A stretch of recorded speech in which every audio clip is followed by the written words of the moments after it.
Miss হবে না আপনার পছন্দের টিভি শো। দেখুন জি5 অ্যাপে একদম ফ্রি। ওই দামি গাড়ি, ওই দামি জিনিস তোমাকে ভুল দিকে নিয়ে যাচ্ছে রাজ। প্লিজ একটা কথা শোনো না, তুমি দামি জিনিসগুলো তুমি ফেরত দিয়ে দাও, তুমি চাকরিটা ছেড়ে দাও রাজ প্লিজ। কি মিসেস ঘোষাল, কি দেখছেন? কি দেখছেন? এইবার আমরা গাড়ি করে সিনেমা দেখতে যাব, তারপর একটা রোমান্টিক ড্রাইভ। না রাজ, আমি এই গাড়িতে বসবো না। এই গাড়ি তোমাকে ভুল পথে নিয়ে যাবে রাজ, আমি পারবো না।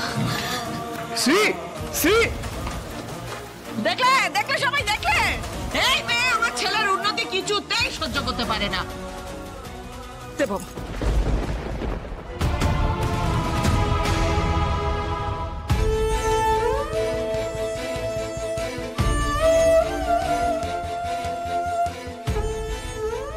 কি হয়েছে তোমার স্ত্রী?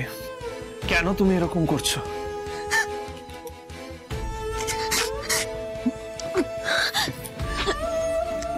আচ্ছা রাজ, তুমি তো জীবনের এতগুলো সময় পার করে আজ এখানে এসে দাঁড়িয়েছো।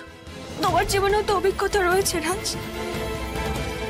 এই অভিজ্ঞতা থেকে তোমার ঠিক কি মনে হয়? সত্যি কি কোনো কোম্পানি এত কম দিনের চাকরিতে এত দামি দামি গিফট দেয় রাজ?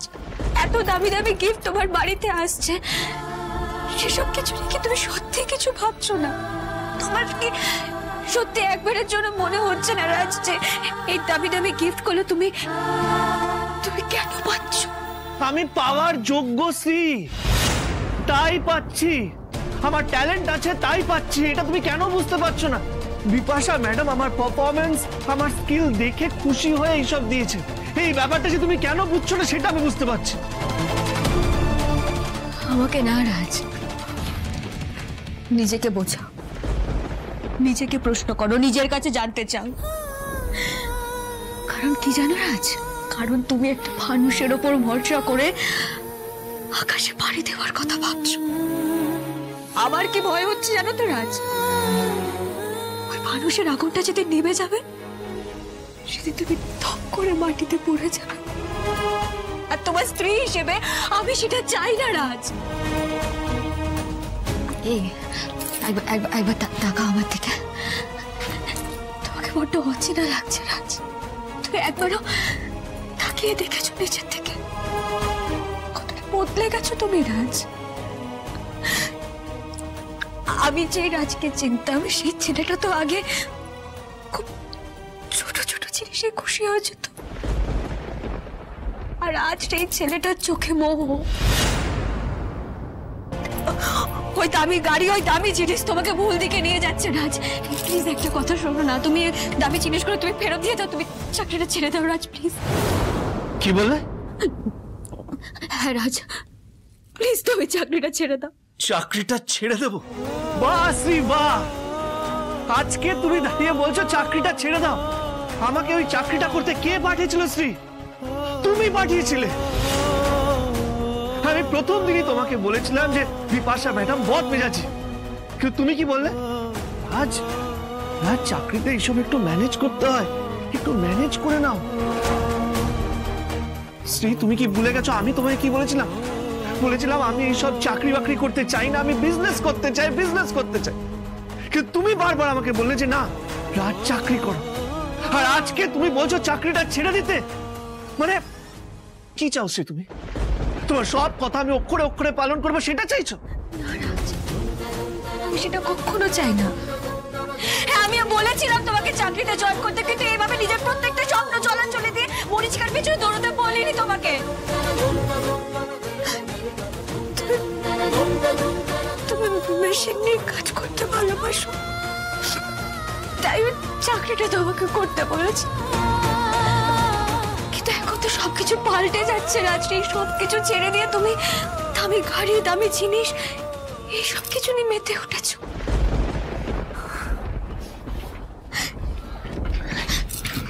এই রাজ, জানো তো রাজ, তুমি যদি আমার সাথে থাকো না, আমি কিন্তু সারা বিশ্বের সঙ্গে লড়াই করে নিতে পারি। আমি সবকিছু সহ্য করতে পারি রাজ, কিন্তু তুমি ওই কথাটা কি বললে? তোমার উন্নতিতে নাকি আমার হিংসে হয়। এর থেকে আর অপমানের কিছু হয় না জানো আমার কাছে। কি করে বললে এই কথাটা? কারণ আমার মনে হয়েছে, তাই আমি বলেছি। এবার শ্রী, তুমি আমার কথা শোনো। আমি একটাও উপহার ফেরত দেব না শ্রী, কারণ ওগুলো আমার প্রাপ্য। তোমার সব কথা এবার থেকে আমি শুনবো না। তো একটা সত্যি কথা বলতে শ্রী, আমার উন্নতি কি তুমি সত্যি মেনে নিতে পারছো না? কি চাও তুমি? সারা জীবন তোমার ছায়ায় থাকি আমি? এখন তো আমার মনে হচ্ছে মা ঠিকই বলেছে। তুমি চাও আমাকে নিজের আঁচলের তলায় রাখতে। না শ্রী, না, তোমার সব কথা আমি শুনবো না শ্রী। আর তোমার সব কথা শুনবো না আমি। আর তোমার সব কথা শুনবো না আমি। আর তোমার সব কথা শুনবো না আমি।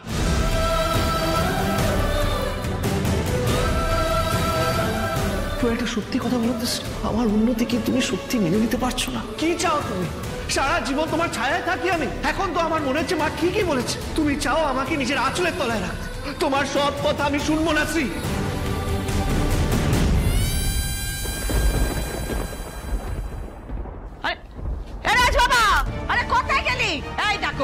ছেলে কাউকে কিছু না বলে চলে গেল। নিশ্চয়ই এই মেয়ে না কিছু খারাপ কথা বলেছে। এমন ঠেস মেরে কথা বলে আমি তো সহ্য করতে পারি না। ওই হদার মতো দাঁড়িয়ে দৌড়ো দাঁত কোথায় ছেড়ে গেল। এই যে মেয়ে, যদি আমার রাজ বাবার উল্টাপাল্টা কিছু হয় না, খারাপ যদি কিছু হয়, আমি কিন্তু ছেড়ে কথা বলবো না। কি হচ্ছে বলো তো বাবা এসব? ওই বিপাশা ম্যাডাম এই বাড়িতে আসার পর থেকে আমাদের এক মুহূর্তে শান্তি নেই। জানি না নেওয়া নতুন বছরে কোন নতুন বিপদ আমাদের জীবনে নেমে এলো। আমাদের গাড়িতে চড়াও না প্লিজ। চড়াও না, চড়াও না, চড়াও না, চড়াও না।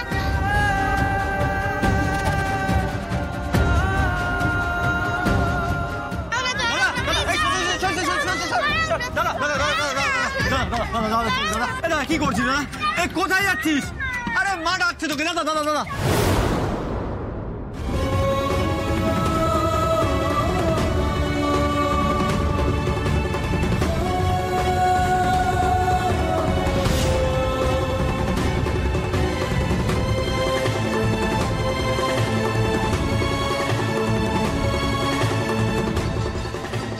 যেভাবে বেরিয়ে গেল, মাকে এক্ষুনি গিয়ে বলতে হবে। কি রে, ফোনটা ধরলো?